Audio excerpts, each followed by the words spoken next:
नमस्कार, मी अक्षय पुन्हा एकदा तुम्हा सर्वांचं एडियन बातमीपत्रात मनपूर्वक स्वागत करतोय। आज दिवसभरात घडलेल्या संपूर्ण घटनांचा आढावा आपल्याला घ्यायचाच आहे, परंतु त्या अगोदर नजर टाकूया आज दिवसभरात घडलेल्या काही महत्त्वाच्या आणि ठळक घडामोडींवरती।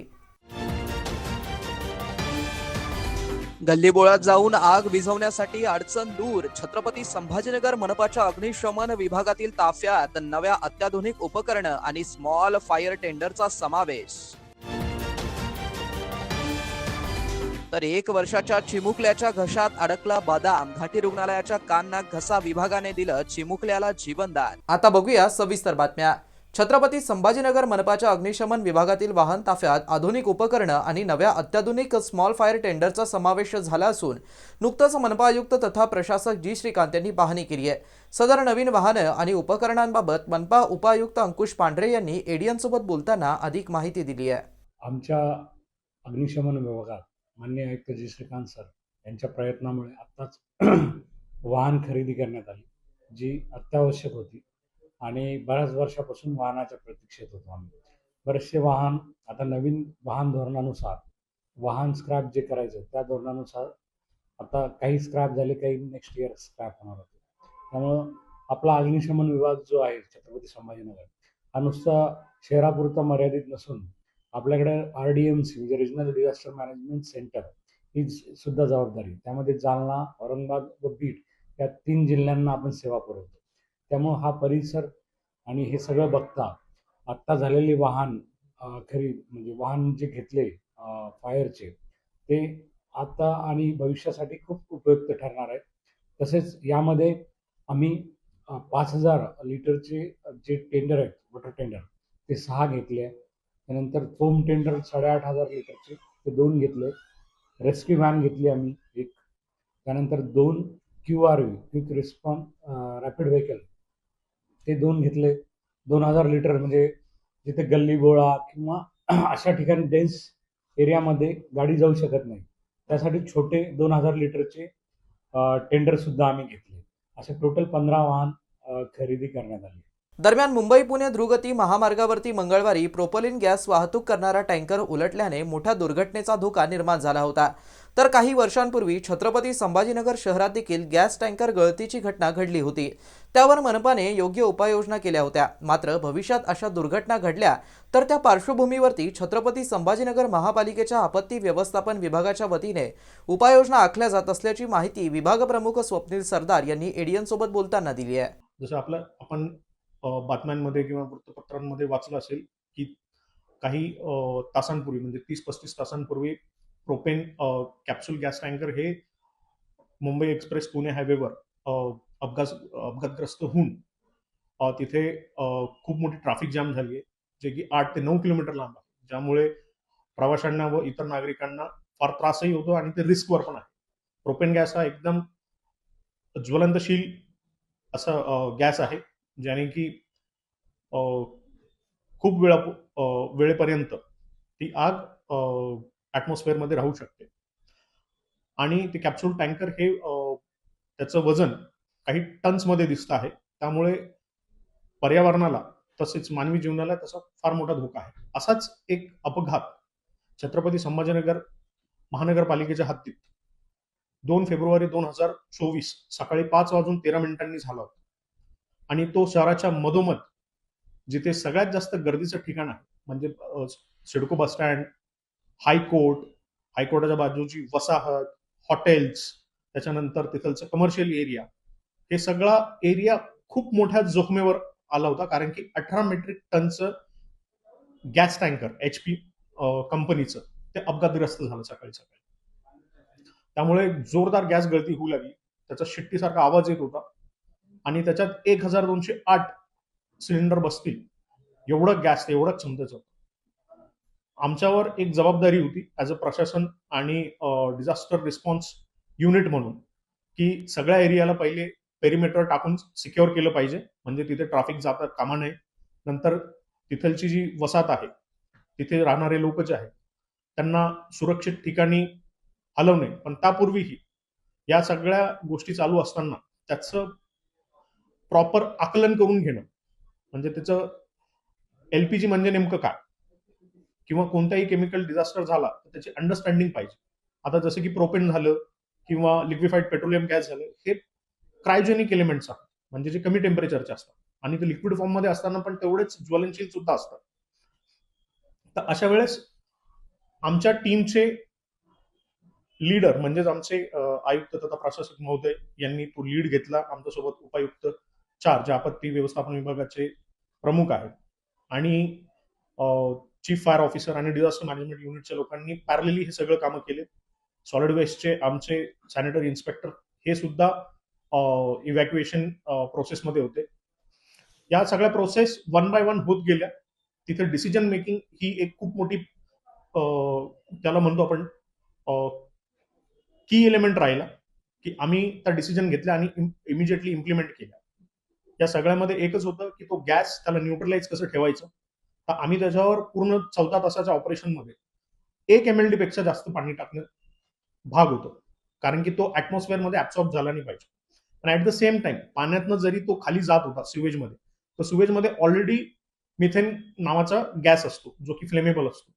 तर आम्ही काही तासानंतर ते जे ढापे होते ड्रेनेजचे 1 किलोमीटरच्या पेरिमीटरमध्ये आम्ही सगळे ओपन केले आणि लोकांना सकाळी 7 वाजेपासून सोशल मीडियाद्वारे, अनाउन्समेंटद्वारे, स्वतः पर्सनली जाऊन 500 मीटरच्या किंवा 1 किलोमीटरच्या दायऱ्यामध्ये जाऊन आम्ही अनाउन्समेंट केल्या होत्या की घरी कोणत्याही प्रकारची आग किंवा ज्याला म्हणतो आपण टॉर्च, लाइटर, सिगरेट हे लावू नका. चुकून 1 वर्षाच्या चिमुकल्याच्या डाव्या फुफ्फुसात अडकलेला बदामाचा तुकडा घाटी रुग्णालयाच्या कान नाक घसा विभागाच्या डॉक्टरांनी दुर्बिणीच्या द्वारे चिमट्याने काढून टाकत त्या लहानग्या मुलाला जीवनदान दिलंय. त्या डॉक्टरांच्या टीमचं शहर परिसरात आता कौतुक होत आहे.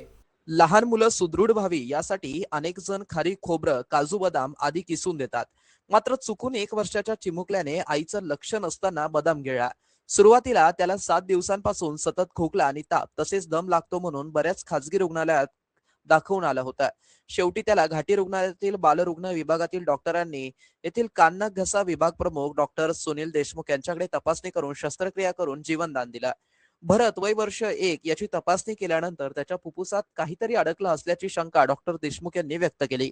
त्याची सिटी स्कॅन तपासणी करून निदान करून लगेच पहाटे 1:30 ते 2 वाजता त्याची तात्काळ शस्त्रक्रिया केली. त्याच्या डाव्या फुफ्फुसात अडकलेला बदामाचा तुकडा दुर्बिणीतून चिमटा टाकून काढण्यात आलाय. मुलाला जीवनदान देण्यात आलं. घाटीचे अधिष्ठाता डॉक्टर शिवाजी सुकरे यांच्या मार्गदर्शनाखाली ही अवघड शस्त्रक्रिया यशस्वी करण्यात आली आहे. यासाठी कान नाक घसा विभागातील doctor Sonali Jatale, doctor Girija, doctor Kalyani, doctor Utkarsh, doctor Rishikesh यांनी मोलाची मदत केली. भूल विभागाचे डॉक्टर गणेश निकम, डॉक्टर आमेर आणि इतर सर्व निवासी डॉक्टर यांनी मदत केली. ओटी परिचारिका आणि वर्ग 4 कर्मचारी यांनी विशेष सहकार्य केलं. यासाठी सदर टीमचं कौतुक होत आहे. डॉक्टर बाबासाहेब आंबेडकर मराठवाडा विद्यापीठ अंतर्गत येणाऱ्या लोकप्रशासन विभागातील डॉक्टर प्राध्यापक सतीश दांडगे यांचा सेवा गौरव सोहळा, राष्ट्रीय शैक्षणिक धोरण व लोकप्रशासनाचा अभ्यासक्रम व विषयावरील कार्यशाळा आणि माजी विद्यार्थ्यांचा मेळावा विद्यापीठातील सिफाट सभागृहामध्ये उत्साहात पार पडलाय. या सोहळ्यात लोकप्रशासन विभागाच्या वतीने तसेच उपस्थित माजी विद्यार्थ्यांच्या वतीने डॉक्टर दांडगे यांचा सपत्नीक सत्कार करण्यात आला. या विशेष सोहळ्याला डॉक्टर दांडगे यांच्या आईसह कुटुंबातील सर्वच सदस्य उपस्थित होते. कार्यक्रमात माजी विद्यार्थ्यांनी तयार केलेल्या मानपत्राचं वाचन करून ते डॉक्टर दांडगे यांना प्रदान करण्यात आलं. तसेच माजी विद्यार्थ्यांच्या पुढाकारातून डॉक्टर सतीश दांडगे यांच्या नावाने BA परीक्षेत प्रथम येणाऱ्या विद्यार्थ्यासाठी पुरस्कार जाहीर करण्यात आला असून या पुरस्काराची रक्कम त्वरित सुरक्षा ठेव म्हणून सुपूर्द करण्यात आली. सत्काराला उत्तर देताना डॉक्टर सतीश दांडगे म्हणाले की विद्यार्थ्यांनी जीवनात यशस्वी व्हायचं असेल तर प्रथम आपलं ध्येय निश्चित करावं. एकदा ध्येय ठरवल्यानंतर ते गाठण्यासाठी स्वतःला झोकून देऊन काम करा आणि कधीही माघार घेऊ नका. लोकप्रशासन विभागाने नाव विद्यार्थ्यांमुळेच उंचावल्याचं समाधान व्यक्त करत त्यांनी हे यश गुरूंच्या मार्गदर्शनाचं असल्याचं सांगितलं. विशेष संशोधन करणाऱ्या विद्यार्थ्यांनी इंग्रजी भाषेवरती अधिक भर देऊन आपलं संशोधन इंग्रजी तयार करावं असा मोलाचा सल्लाही त्यांनी यावेळी विद्यार्थ्यांना दिला. कार्यशाळेत मान्यवरांनी राष्ट्रीय शैक्षणिक धोरणावरती आपलं मनोगत व्यक्त केलं. नवीन शैक्षणिक धोरण विद्यार्थीभिमुख असून त्यामध्ये ऑनलाईन इतर उपयुक्त पद्धतीचा अवलंब करण्यावरती भर देण्यात आलाय. सध्याच्या काळात कौशल्य आधारित शिक्षणाला प्राधान्य असून शिक्षण पद्धतीत काळानुरूप बदल होणं गरजेचं असल्याचं त्यांनी मत व्यक्त केलं. व्यासपीठावरती विभागप्रमुख doctor Shyam Shirsat, doctor Makarand Paithankar, doctor Jitendra Wasnik, doctor Supriya David, doctor Sushil Kamble, doctor Jyoti Dhaykude, Shilpa Dandge, doctor Dandge यांच्या मातोश्री आणि प्राध्यापक शेषराव पठाडे यांची प्रमुख उपस्थिती होती. विद्यार्थी मेळाव्यात doctor Shyam Waghmare, doctor Bharat Gore, doctor Pallavi Ambhore, doctor Ram Deshmukh, doctor Sandeep Dhakne, Sunil Kamble, Abhijit Pandit, Vandana Bhise आणि सुनील गिरे यांनी आपली मनोगते व्यक्त केली. शहरवासियांना एक सुवर्ण संधी. तुम्ही एखादा व्यवसाय करताय का? मग एडियनवरती जाहिरात करा आणि मिळवा व्यवसायात मोठा फायदा. तर वाट कसली बघत आहात? आत्ताच खाली दिसत असलेल्या नंबरवरती संपर्क करा. आपल्याला अजूनही काही बातम्यांचा आढावा घ्यायचा आहे, परंतु इथे वेळ झाली आहे एका छोट्याशा ब्रेकची. कुठे जाऊ नका, पाहत रहा एडियन news.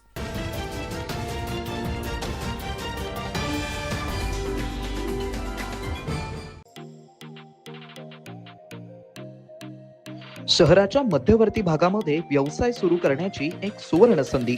TV centre Sanjay Gandhi market जवळ 300 आणि 350 स्क्वेअर फूट दुकान भाड्याने देणे आहे. तळमजला आणि पहिला मजला.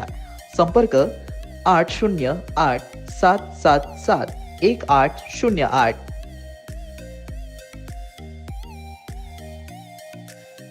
$10,000च्या फ्री व्हाउचरसाठी क्लिक करू. फसलात मॅडम, फसलात. तुम्ही कोण? फ्री कूपन देणारा स्कॅमर. इथे आपण आपल्या सुंदर हाताने लिंकवर टॅप केलं आणि तिथेच मी तुमचा पूर्ण मोबाईल हॅक केला. हॅक? पासवर्ड हॅक, फोटोज मोब, OTP चोरी, AI यूज करून त्यावाल्या साइट्सवर अपलोडिंग. हे सगळं? ओहो, कोणी दुसऱ्यांनी पॉपअप दाबले. मी चाललो. मॅडम, स्कॅमर सांगून नाहीयेत, पण अननोन लिंकवर क्लिक केल्याने आपल्याला सायबर बुलिंग आणि सेक्स टॉर्शनचे शिकार बनवले जाते. सायबर क्राईम पासून वाचायचे आहे तर थांबा, विचार करा आणि ऍक्शन घ्या. अनेकांच्या मनात स्वप्न असते की देशाची सेवा करायची, परंतु काही लोकच योग्य प्रशिक्षण घेऊन ते वास्तवात पूर्ण करतात. वास्तविक सैनिक बनणे सोपं काम नाही, कारण प्रशिक्षणाच्या मैदानापासून ते युद्धाच्या रणांगणापर्यंत प्रत्येक क्षण संघर्षमय असतो. फक्त जो इमानदार, समजूतदार असेल आणि ज्याची इच्छाशक्ती प्रबळ असेल असाच व्यक्ती या क्षेत्रात टिकू शकतो. प्रत्येक वर्षी अनेक परीक्षार्थ्यांना यश प्राप्त होते, ते फक्त आणि फक्त गरुडचे अकॅडमी. पंख आम्ही देतो, उंच भरारी तुम्ही घ्या.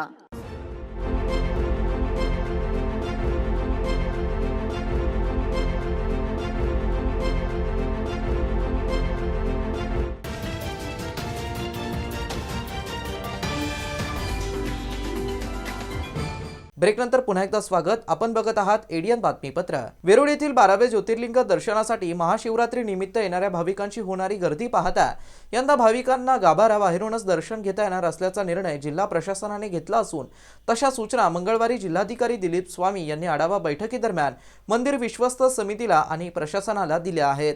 15 फेब्रुवारी रोजी जी महाशिवरात्री महोत्सव साजरे होणार आहे त्या महोत्सवामध्ये श्री दक्षिणेश्वर मंदिरामध्ये गाभारा दर्शन बंद राहणार आहे. आत कुणालाही परवानगी दिली जाणार नाही. त्याचा जलाभिषेक वेगळ्या पद्धतीनं करण्याची सुविधा आपण निर्माण करतो आहोत. त्या माध्यमातून ते दर्शन होईल. त्याचबरोबर निर्माल्याच्या वापरावर सुद्धा आपण काही बंधनं घालतोय. त्याच्यामध्ये चंदनाचा पाला आणि तत्सम जे काही मोठ्या प्रमाणामध्ये वापरून कुठल्याही ग्रंथामध्ये त्याचा उल्लेख नसलेले पानं, फुलं या ठिकाणी वापरून निर्माल्याचा भार त्या ठिकाणी पडतो. त्याला सुद्धा आपण काही प्रमाणामध्ये बंधन घालतो आहोत. VIP दर्शन हे महाशिवरात्री दिवशी पूर्णपणे बंद राहील, परंतु त्याला काही अपवाद जे सध्या पदावर आहेत आणि ज्यांना VIP दर्शन देणं हे अति आवश्यक आहे अशाच VIPना आणि ते जर स्वतः असतील तर त्या ठिकाणी दर्शन देण्यासंदर्भातला ट्रस्टने निर्णय घेतलेला आहे. त्याला आम्ही अनुमोदन देतो आहोत.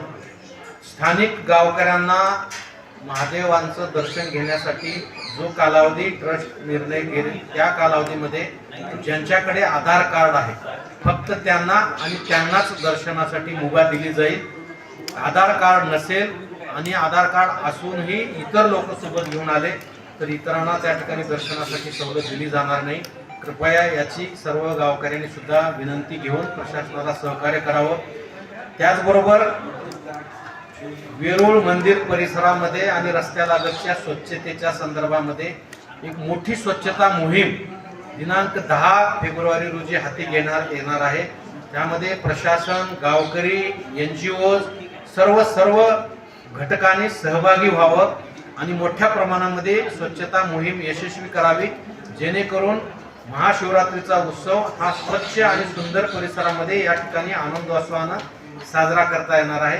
तरी या स्वच्छता मोहिमेमध्ये सुद्धा नागरिकांनी सहकार्य करावं असं मी आवाहन आपल्याला करतो. महाराष्ट्राला वारी आणि बारीची समृद्ध परंपरा लाभली आहे. या दोन्ही माध्यमातून लोकजागृती आणि समाज जागृती साधली जाते.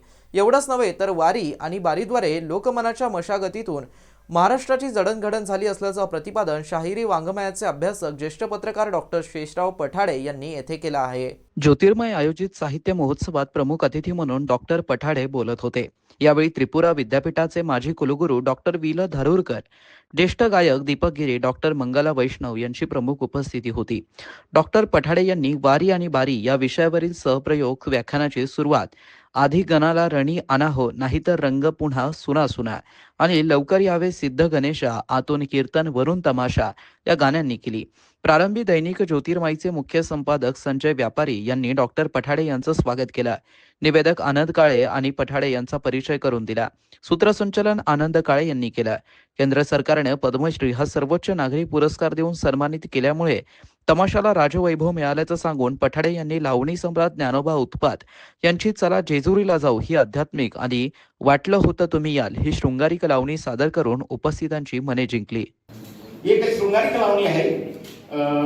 ही लावणी जी आहे बघा, आधी तुम्हाला धार्मिक लावणी त्यांची तुम्ही नाव ऐकलं असेल, चला जेजुरीला जाऊ. ही लावणी सचिन पिळगावकरांनी नवरा माझा नवसाचा या चित्रपटात वापरली आणि गुरुजींना कळालं, ते मी पण सांगितलं आणि ती मग म्हणलं भांडणं करू नका, ती आता चित्रपट रिलीज झाला वगैरे. मग त्यांनी सांगितलं आता रौप्य महोत्सव कधीतरी होईल तर तुमचा इथं सन्मान करू. पण त्याचा रौप्य महोत्सव काही झाला नाही. ते गुरुजींची आशीर्वाद, त्यांचं नाव नाही, उल्लेख नाही. ती लावणी मी एकच कळवून देतो, जास्त नाही घेत. लई दिसाची हौस राया, चला आता पुरी करू, चला आता पुरी करू, चला जेजुरीला जाऊ, चला जेजुरीला जाऊ, चला जेजुरीला जाऊ, चला जेजुरीला जाऊ, चला जेजुरीला जाऊ. जरा ते कामाला मध्ये एक आना अबलक घोडा, एक आना अबलक घोडा, त्याची रेशीम खाली सोडा. म्हणजे किती शब्द वापरायचे. एक आना अबलक घोडा, त्याची रेशीम खाली सोडा. माग बसा मी पुढ्यात बसते, माग बसा मी पुढ्यात बसते, जगाला कौतुक दाऊ. चला जेजुरीला जाऊ, चला जेजुरीला जाऊ, चला जेजुरीला जाऊ, चला जेजुरीला जाऊ. जेजुरी गडावर जाऊ, देव मल्हारीला पाहू, देव जेजुरी गडावर जाऊ, देव मल्हारीला पाहू. येळकोट येळकोट येळकोट येळकोट जय मल्हार, येळकोट येळकोट जय मल्हार, येळकोट येळकोट जय मल्हार, येळकोट येळकोट जय मल्हार. आपण दोघं जोडी जोडीनं, आपण दोघं जोडी जोडीनं बेल भंडारा वाहू. चला जेजुरीला जाऊ, चला जेजुरीला जाऊ, चला जेजुरीला जाऊ, चला जेजुरीला. अर्धापूरमध्ये दिवसेंदिवस गुन्हेगारी मोठ्या प्रमाणात वाढ होत असल्याचा आरोप करण्यात आला असून पार्वताबाई सूर्यवंशी यांची निर्घृण हत्या केल्याची घटना घडली आहे. सदर प्रकरणातील आरोपींना तात्काळ अटक करण्या या मागणीसाठी पोलीस ठाण्याबाहेर तसेच तहसील कार्यालय येथे मोर्चे काढण्यात आले आहेत. या दाभड येथे जे काही आपल्या आजीवर जे काही क्रूरपणे हत्या नाही तर क्रूरपणे जी हत्या करण्यात आली, त्या आरोपीला आपण या आंदोलनाच्या माध्यमातून फाशीची शिक्षा झाली पाहिजे. हे आपला आक्रोश घेऊन या ठिकाणी आपण तालुक्याचं पोलीस प्रशासन असेल आणि तालुक्याचं तहसील प्रशासन असेल यांना जागा करण्याचं काम करण्याकरिता या ठिकाणी आलेलो आहात. डॉक्टर बाबासाहेब आंबेडकर म्हणतात की अन्याय करणाऱ्यापेक्षा अन्याय सहन करणारा फार गुन्हेगार असतो. आपल्याला अन्याय सहन करायचा नाहीये आणि हा दाभडचा विषय नसून, हा जिल्ह्याचा विषय नसून, हा राज्याचा विषय झालेला आहे. या ठिकाणी आमच्या समाजाच्या माया बहिणी सुरक्षित नाहीत आणि या ठिकाणी पोलीस प्रशासन फक्त बघ्याची भूमिका घेत असेल तर या ठिकाणी आंबेडकरी चळवळीत काम करणारा माझ्यासारखा कार्यकर्ता या माय बहिणीची रक्षणासाठी, या पोलीस प्रशासनाला जबाबदार आणि या तहसील प्रशासनाला जबाबदार धरण्यासाठी आणि या सरकारी प्रशासनाला सहआरोपी करण्यासाठी आपण या ठिकाणी जागा झालं पाहिजे. आमची सुरक्षा हे पोलीस प्रशासन करत नसेल तर या पोलीस प्रशासनाला आपण जागा करण्याचं काम करूयात. माझ्या माया बहिणीला सांगणं आहे की आक्रोश आपण इथं न थांबवला पाहिजे आणि येणाऱ्या काळामध्ये आपण या 8 दिवसाचा अल्टिमेटम दिलेला आहे. जिल्ह्याच्या प्रशासनाला सांगितलेलं आहे. काल मी या ठिकाणी या आजीच्या नातवाला सांगितलं होतं की गंगाखेड या ठिकाणी डॉक्टर बाबासाहेब आंबेडकरांचे नातू आदरणीय आनंदराज आंबेडकर साहेब आले होते. मी स्वतः आनंदराज आंबेडकर साहेबांना फोन करून सांगितलं की साहेब, अशोकराव चव्हाणचा जिल्हा असलेला नांदेड जिल्हा आहे, त्या मतदारसंघामध्ये, अशोक चव्हाणच्या मतदारसंघामध्ये आपल्या बौद्ध समाजाच्या महिला सुरक्षित नाही. एक 70 वर्षाच्या महिलेवर दगडाने ठेचून हत्या होते. या ठिकाणी आपला समाज सुरक्षित नाही. आदरणीय आनंदराज आंबेडकर साहेब सांगितले की या ठिकाणी आपल्या समाजावर जर अशा अन्याय अत्याचार होत असतील तर इथल्या जिल्हा प्रशासनाला तात्काळ साहेबांनी एसपी आणि कलेक्टरला फोन करून न्याय मिळवण्याची भूमिका घेतलेली आहे. तुमच्या आमच्याकरिता अशोक चव्हाण किंवा कुठले इथले आमदार येणार नसून आपल्यासाठी बाबासाहेबांचं घराणं अविरत काम करत आहे. त्यामुळे मी सांगत आहे की अन्याय सहन करू नका. या ठिकाणी दाभडचा विषय नसून हे तालुक्याचा विषय आहे. मी लय लांबचा नाही, मी येळेगावचा आहे. तालुक्यात भयभीतीचं वातावरण झालेलं आहे. माझी आई स्वतः म्हणली की आज एक 70 वर्षाच्या महिलेसोबत असं झाले तर तालुक्याच्या महिला कशा सुरक्षित राहतील. त्यामुळे तुम्ही अन्याय सहन करू नका आणि आम्ही सोबत आहोत. मी आनंदराज आंबेडकर साहेबांच्या संघटनेत काम करतो, विद्यार्थी आघाडीचं पद आहे, मी चळवळीत काम करतो, माझ्यावर देखील गुन्हे दाखल आहेत. असं समजू नका की आम्ही गुन्ह्याला भीतो. पण या ठिकाणी या प्रशासनाला सांगणं आहे की जर तुम्ही आमच्या सहनशीलतेचा अंत पाहत असाल तर नांदेडच नाही तर महाराष्ट्र पेटवण्याची ताकद आमच्यात आहे. या ठिकाणी छत्रपती संभाजीनगर महापालिकेच्या हद्दीत घनकचरा संकलन व वाहतूक सेवेसाठी वेस्टर्न इमॅजिनरी ट्रान्सकॉन प्रायव्हेट लिमिटेड या कंपनीला निविदा प्रदान करण्यात आली आहे. या सेवेसाठी कंपनीकडून एकूण 380 घंटागाड्या कचरा संकलनासाठी वापरण्यात येणार आहेत. घंटागाड्यांच्या डिझाईनबाबत छत्रपती संभाजीनगर महापालिकेचे आयुक्त जी श्रीकांत यांनी अत्यंत महत्त्वपूर्ण व सूक्ष्म सूचना केल्या होत्या. नागरिकांना सहज ओळखता येईल, स्वच्छता जनजागृतीला चालना मिळेल, तसेच कार्यक्षमतेत वाढ होईल या दृष्टीने डिझाईन करण्यात यावं अशा सूचना आयुक्तांनी दिल्या होत्या. आयुक्तांच्या संकल्पनेनुसार व मार्गदर्शनानुसार सदरील घंटागाड्यांचा डिझाईन अंतिम करण्यात आला असून त्या लवकरच शहरातील कचरा संकलन सेवेत कार्यरत करण्यात येणार आहे. या उपक्रमामुळे शहरातील घनकचरा व्यवस्थापन अधिक प्रभावी, शिस्तबद्ध व नागरिकाभिमुख होण्यास मदत होणार आहे. शेवटी पुन्हा एकदा नजर टाकूया आज दिवसभरात घडलेल्या काही महत्त्वाच्या आणि ठळक घडामोडींवरती. गल्लीबोळात जाऊन आग विझवण्यासाठी अडचण दूर. छत्रपती संभाजीनगर मनपाच्या अग्निशमन विभागातील ताफ्यात नव्या अत्याधुनिक उपकरणं आणि स्मॉल फायर टेंडरचा समावेश. तर 1 वर्षाच्या चिमुकल्याच्या घशात अडकला बदाम. घाटी रुग्णालयाच्या कान नाक घसा विभागाने दिलं चिमुकल्याला जीवनदान. आणि याबरोबरच हे बातमीपत्र इथेच संपलं. पुन्हा भेटूया पुढील बातमीपत्रात. तोपर्यंत पाहत रहा आपल्या हक्काचं बातमीपत्र ADN न्यूज.